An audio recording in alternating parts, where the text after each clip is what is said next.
Episode 31. The Rich Old Pig. The moment Suzanne left, the old man instantly showed his true colours. He complained that the room was too small and he wanted to move into a bigger one so they could have their chat in comfort. So, he took Jade to the top floor, but this was no private VIP room. It was a hotel room with a bed. Clearly he had booked this room before even meeting Jade.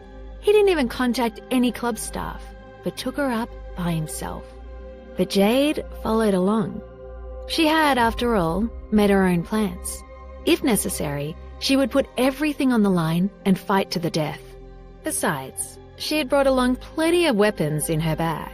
The two sat down on a sofa, and Victor began smoking another cigar without no regard for Jade's feelings. Sitting across from him, Jade listened to him boast about the beauty of his former wife, how extravagant she was, how wealthy he was, how powerful his company was. As long as she was willing to marry him, he said, all she had to do was stay home and enjoy her life as a rich woman. From the beginning till the end, Jade sat there thinking to herself, my God, no matter how rich you are, I'm not interested in you. How is it now, Jadey? We have a mutual understanding, so why don't we get to the main business? It's only a matter of time. We might as well get to know each other better. As Carson finished bragging about his glorious past, he became quite agitated. He leered as he said, mutual understanding. Then, he boldly sat beside Jade and placed his hand on her thigh without her consent. Jade drew back. Victor Carson thought she was just shy, so he took the initiative to begin undressing her. Jadey, this is what a married couple does. I might be 50, but my skills in bed are still quite impressive.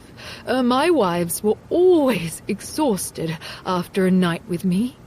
Jade was shocked beyond belief and stared at this lecherous old man.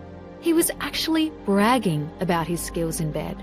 And wives? How many wives had he had? Aunt Suzanne had said that he was divorced twice. What bullshit. According to him, he'd been divorced at least 5 times. Looking at his face, Jade felt disgust. She thought she couldn't stand it anymore. Mr. Carson, I know you now, but you know nothing about me yet. Jade fought her nausea and changed the subject. However, Mr. Carson could not wait any longer and leaned over her. It's okay. It's okay. I know all I need to know. Your aunt already told me all about you. I even know your bra size. Jade could not hold it in any longer. She reached into her bag and took out a small knife, preparing to defend herself against this old pervert. Just as his disgusting hands were about to touch her breast, there was a knock on the door. Damn it! Who dares to disturb me? Mr. Carson swore as he ran to open the door. A man in a waiter's uniform stood before him. Turning his face away from Jade, he held out his hand and said, smiling, Mr. Carson, Miss Winslet asked us to pass this on to you before she left. She thought you might need it. It's a good health product. She said you must remember to use it. I'll leave now. Goodbye. Victor Carson looked at the item in his hand in wonder. He was surprised to find out that it was a tablet of Viagra. Exactly what he needed. He hadn't expected Suzanne Winslet to be so understanding. He grinned and tossed $200 as a tip to the man. Thank you, Mr. Carson. The man closed the door behind him as he left. The handsome waiter raised his head and ran down the hallway. He grabbed the man waiting in the lobby by the shoulders with excitement. Lucas, if you're ever going to do something like that again, remember to include me. Damn, that old man was hilarious. He even tipped me $200. The waiter lifted his head and showed a wicked smile under his blonde hair. It was none other than David Swan. Hey, Lucas, do you think he'll take Viagra?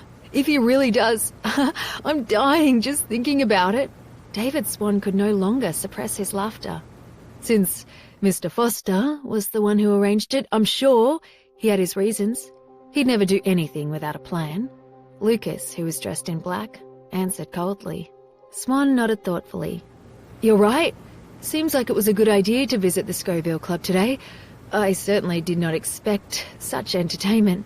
You, however, seem pretty calm after your adventure in the ladies' room. Swan looked at him with malicious glee. Lucas's face twitched, but he kept silent. If Dario Foster did not offer to raise his salary tenfold after this, he would quit immediately. The person who went into the ladies' room to prank Aunt Suzanne was none other than Lucas. When Swan recalled the spectacle of that old woman running into the lobby, practically in her underwear, he burst into laughter again. He'd been the one to gather all those people in the lobby. Old Aunt Suzanne wouldn't dare go out now. After thinking about it, he felt that it was all a bit ruthless. But who told these people to offend the woman that Dario Foster had taken a fancy to? And I didn't expect that you could act like a waiter, Lucas answered calmly. Victor Carson slipped the Viagra that the waiter brought into his pocket. There was a beautiful woman in front of him, and now the only thing left was to have sex with her. Come on, JD. To celebrate our meeting today, let's have a drink. Carson took out 2 goblets and poured some wine for himself while he began taking off his clothes. Seeing the shock on Jade's face, he smiled. This room is a little hot. I'll take off my jacket. Hey, do you want me to take yours off too? Jade rolled her eyes at him. Hot? Then turn on the air conditioner. Once Carson had taken off his jacket, it was even more clear how obese he was. His beer belly was huge. Jade felt that if she had to face this fat pig for the rest of her life, she'd better be off dead. Come, JD, drink it. Victor Carson stared at her breasts. The Viagra was kicking in. He was feeling horny.